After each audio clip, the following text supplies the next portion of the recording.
The biggest lie at the center of American distance running, the one that nobody wants to seriously talk about, is that the drug testing system is the same for every single athlete. We've been sold a romanticized version of the sport. We're told that when an American steps onto the starting line of an Olympic final, they are competing on an even playing field. We're even told that the only difference between a gold medalist and the athlete in 12th place is heart, grit, and who wants it more on the final lap. But it's not. The track is tilted downhill for many of their competitors because the integrity of this sport is a geographic lottery. While the American elite runner lives under a microscope of high-tech, relentless scrutiny, a significant portion of the global field is coming from testing deserts, where the rules are essentially optional and the oversight is non-existent. Today, we are talking about the systemic impotence of the second and third world anti-doping systems. We are looking at why your favorite American miler is fighting a war with one hand tied behind his back. And finally, we are going to talk about why there's still hope and why countries like America are doing better than ever as of right now. To understand why the drug testing system is broken, you have to look at the massive gap between the US anti-doping agency,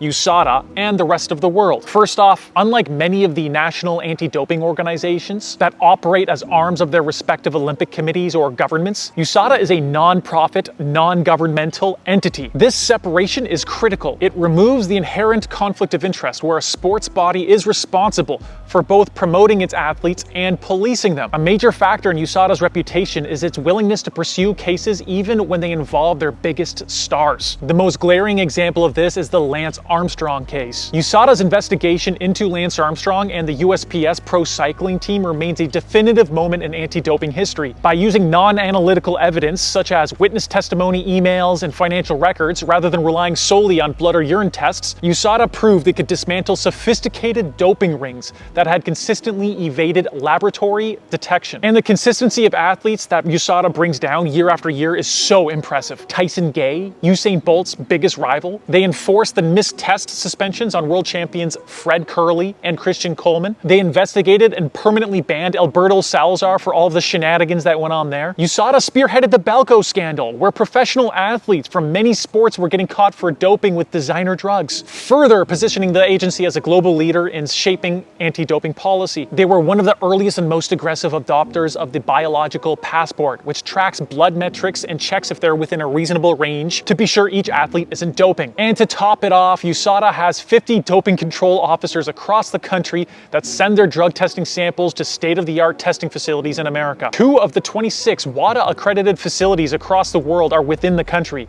One is in LA and one is in Salt Lake City. Without a doubt, USADA is the gold standard of national anti-doping organizations, and they are held and criticized to such a standard. So let's see how this plays out in the world of the American athlete, training for the World Championships or the Olympics. In Tokyo 2025, here were the top 5 countries with the most medals, and how many times their elite athletes were tested in and out of competition. Now you might say, how can you glaze the USA so much when they don't even test the most? The answer here is where we start to see why it's unfair for American distance athletes. Of the 5 countries that got the most medals at World Championships, 4 of them are considered Category B for at-risk doping by WADA. This means that 4 of these countries are low absolute doping risk and have high success at an international level. Kenya, on the other hand, is a Category A risk for at-risk of doping by WADA, meaning they have high absolute doping risk and high success at an international level. Kenya had the 2nd most medals at the last World Championship, which included 7 gold medals, and every single one of them were in track and in the distances 800 meters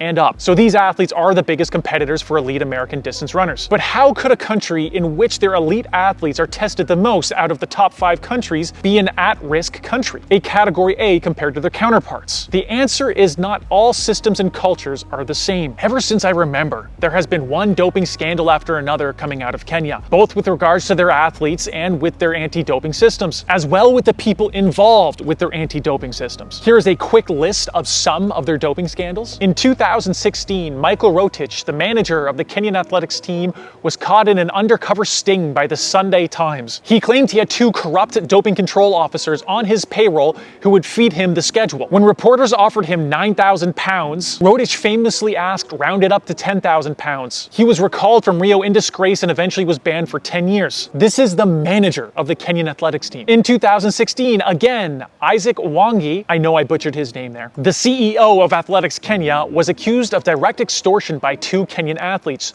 Joy Sakari and Francisca Koki, who had failed drug tests at the 2015 World Championships. The athletes alleged that Wangi asked them for $24,000 each in cash to reduce or sweep away their 4-year bans. 2016 was not a good year for Kenyan athletics. The 1500-meter legend Asbel Kiprop tested positive for EPO but claimed that the test was compromised because he had paid off the testers. Kiprop admitted to receiving in advance notice of the unannounced test. He also admitted to giving the doping control officer $30 for refreshments and gas. Take that as you will. In Rio, the 2016 Olympics, Kenyan coach John Enzra was sent home because he was trying to provide a drug urine sample on behalf of a Kenyan athlete. He even wore the athlete's official accreditation and signed the doping control release forms in the athlete's name. But it must have been some sort of confusion. Ikuru, who was once the 6th fastest marathoner in history with a time of 2 hours, 2 minutes and 57 seconds, he tested positive for triamcinolone and pethidine. So many of these drugs are very difficult to pronounce, so bear with me. This wasn't just a positive test. The AIU proved collusion with a high-ranking Kenyan doctor. The doctor allegedly administered the substance and then helped Ikuru tamper with the investigation by providing false medical records to justify the presence of the drugs. It was an international authority that had to come in and prove this, not the Kenyan national one. And the list goes on and on. Now, a very common reply for scandals like this is, you think American athletes don't do this? You think that they're better? And the answer is yes, this happens in America too. But the institutions are better at catching people in America and the Western world compared to their counterparts. There is less of a doping culture in America. All of the news sources, investigative journalists, and anti-doping resources are way more robust in the Western world. If there's just even a whiff of doping going on, you're more than likely going to hear about it, and those athletes are more likely to get caught. Athletes here generally know it's bad to dope, and if anyone gets caught, it's immediate national news for the running community. Doping in many places in Africa, Asia, and Eastern Europe is just viewed as part of life. There's not as much of a stigma, and you will never hear the full extent of it. Really quick, if you guys are enjoying the video, please like and subscribe down below. Back to the video. Why anti-doping systems matter is because the amount of tests will never make up for the difference of targeted testing. The most effective drugs in distance running are ones regarding hematology, drugs that increase red blood cell count, hematocrit, and hemoglobin, drugs like EPO, SERA, and others. But it's by far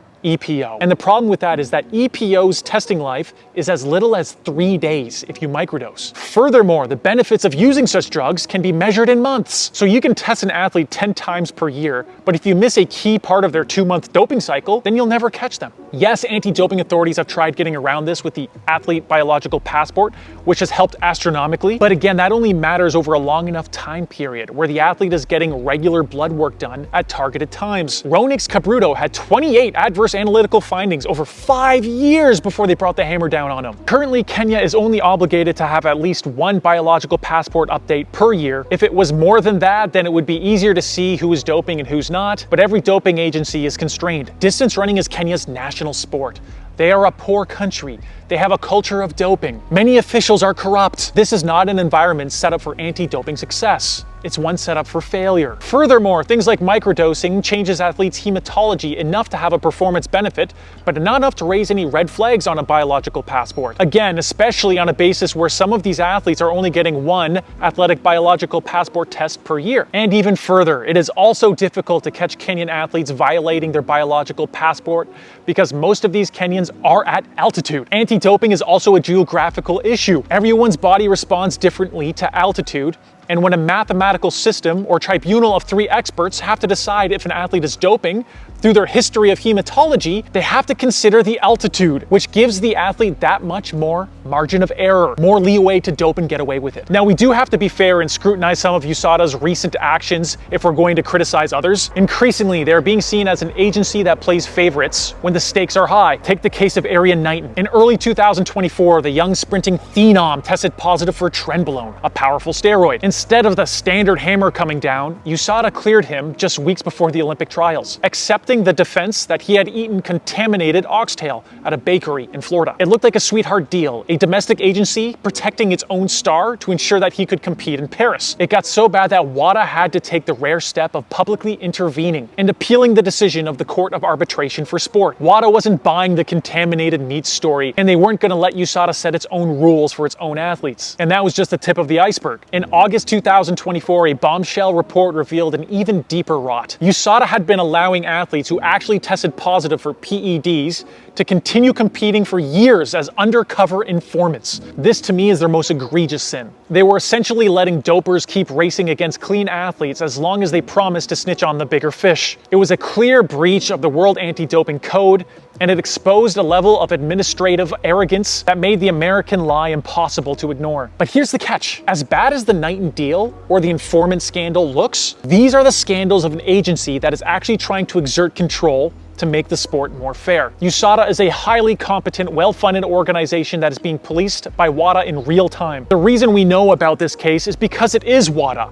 Every country's National Anti-Doping Association has their name tarnished to some degree because of one scandal or another. I remember rumors that the Chinese anti-doping authorities weren't testing for a drug called ITPP at the 2024 Olympics, and that the information somehow got to the Chinese swimmers, and that the Chinese swimmers were using it. How much truth is in that, I don't know. But to think you'll have an accurate picture of what's really going on for anti-doping in countries like China is a pipe dream. Same goes for Kenya. Yes, these scandals don't look good on USADA, but they are the cleanest shirt in the dirty hamper. A quick side note, as much as I've given Kenya grief in this video, it's only because they are good at running. It's only because they are so good at running that doping is the difference maker between not making the finals and winning a gold medal. Ethiopia, Morocco, Nigeria, Ukraine, and India are also on the Category A list for WADA and can be equally as criticized. They're just not as good as distance running as Kenya is. And the lopsided drug testing standard for Americans compared to the rest of the world does not stop there. There's also the logistics of many of these places. Before 2018, there was no testing facilities in Kenya, and scientific data confirms that biological markers degrade in transit. For blood samples to be valid, they must reach a WADA-accredited lab within a very tight window of time,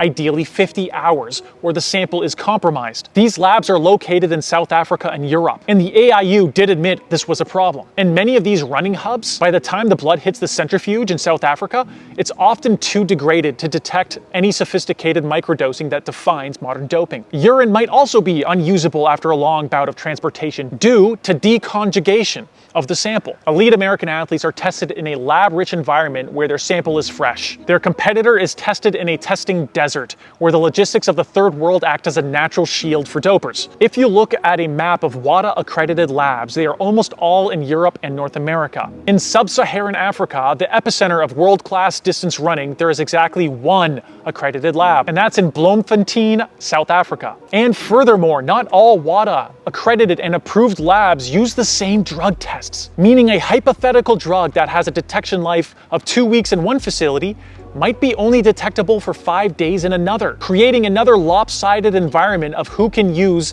certain drugs in one area but not another. WADA has something called harmonized standards, which doesn't require the same equipment as long as it meets a certain sensitivity. I believe that's called the drug testing floor. So drugs that have zero tolerance to being in your system could test positive in one WADA-approved facility and not another. People often get defensive when you criticize the culture of running in certain regions, but the running culture between places, between nations are just different, and we need to acknowledge the negative side of that too, especially if it's enabling athletes to break the rules of our sport. To prove that there is more of a culture that leads to cheating in Africa, the continent most dominant in distance running, look at the data of age cheating and then do some critical thinking. In many African and Asian countries, age cheating is an open secret, and recently we've been able to see it through medical tests, specifically MRI scans of the wrist that prove if an athlete is actually his age, because it's common to see athletes forge documents claiming that they are well into their 20s, competing against 16 and 17-year-olds. Some athletes claim they didn't know they were 16 or 17, but most of them know. You can see more about this subject in my video about age cheating right here. If an athlete and their coach are willing to forge legal documents to lie to the face of the world so they can outcompete literal 16-year-old children for a medal, do you really think they're going to draw the line at a syringe of EPO? If you are willing to have an unfair advantage to compete against people that much younger than you to win a championship or steal a sponsor, you've already decided that the rules don't apply to you. It is a moral gateway. In a country where distance running is the national sport and the only escape from poverty, the pressure is immense. You have thousands of runners fighting for 3 spots on a national team. When you see failed tests that were forgotten in Kenya, as you saw with Caroline Jeptuni being suspended by the ADAK for evading a test but continuing to compete in the NCAA because of an administrative error, or athletes in Nigeria who who weren't tested enough to even qualify for the Olympics? You realize that the infrastructure is either complicit or overwhelmed, or maybe both. However, we can't just point fingers abroad. The cheating culture is changing in the Western world too. I have never seen the rate of change this high in America in terms of athletes using performance-enhancing drugs. It's moving into the high school circuit. We're seeing star teenagers testing positive for substances that were once reserved for pro bodybuilders. Why? Because access has been democratized. We have TikTok stars making ads for WADA-banned substances. We have entire YouTube channels dedicated to SARM cycles and biohacking. And then there's the AI factor. LLMs have made it incredibly easy for an amateur athlete to figure out how to dope. You don't need a doctor anymore, you just need a prompt. You can ask an AI to design a cycle protocol that minimizes the risk of detection, or to source substances like EPO or testosterone online. Trackflation is real. While it's partially fueled by the shoes, there is a clear tailwind of more people using banned substances at the amateur and semi-pro levels. Most anti-doping money is spent on the top 1%, which leaves a massive hole for the tier 2 or amateur athletes to get away with whatever they want. And human nature is simple. If you see a guy who you know is suspicious running faster than you, you're going to be tempted. Moreover, if your friends are using PEDs, you're going to be tempted. And a lot of athletes capitulate to these pressures. However, the difference remains. In America, once you get good enough to be on the radar, the odds of you getting caught are significantly higher, because USADA will record your results in your biological passport with the most up-to-date equipment, and you will be tested with the most up-to-date equipment. So if the playing field is so slanted, why are Americans and Europeans catching up to Africa? For decades, there was a famous theory. I can't for the life of me find it online, but I remember first hearing this about a decade ago. The theory is that the best running countries are the poorest countries because there is no great alternative to running hard. The idea was that in places like Kenya or Ethiopia, the alternative to running was poverty or subsistence farming. Therefore, they had a hunger that Westerners could never match. Back when Finland dominated distance running in the 40s to 60s, they were a poor country. So it follows the theory. And I used to buy into that theory, but not anymore. The data is changing. Look at the times we've been seeing lately. We have never seen so many 141 800 meter runners or sub 330 1500 meter guys. These times are faster than the untested EPO era of the 90s. While some of this is drugs, I honestly believe the newest running shoes are a bigger difference maker. 40 years ago, you could run barefoot on a dirt trail and become a champion. Talent and hard work was the only barrier to entry. But today, if you don't have access to the $300 carbon-plated super shoes, you're at a physiological disadvantage. These shoes allow you to run faster, train more intensely, and recover faster. And these shoes are expensive. They are a product of first world wealth. The reason Americans and Europeans are catching up and taking those top 16 global finishes isn't just about heart. It's because they come from countries that can afford the technology required to compete. The American distance lie is a double-edged sword. On one hand, the drug testing playing field is tilted against you. You are being scrutinized 10 times harder than your competitors in Category A countries. You are fighting against systemic corruption, sample degradation, and a culture of winning at all costs that the global authorities are too stretched to stop. But on the other hand, you have the wealth. You have the shoes, the sports science, and the infrastructure that is slowly erasing the poverty advantage of the past. The track is tilted, the field is not level, but the lie isn't that you can't win. The lie is that the drug testing is the same for everyone. It isn't. It never has been. It never will be. But in 2026, the resource war is just beginning. And on that note, I'll see you guys next time.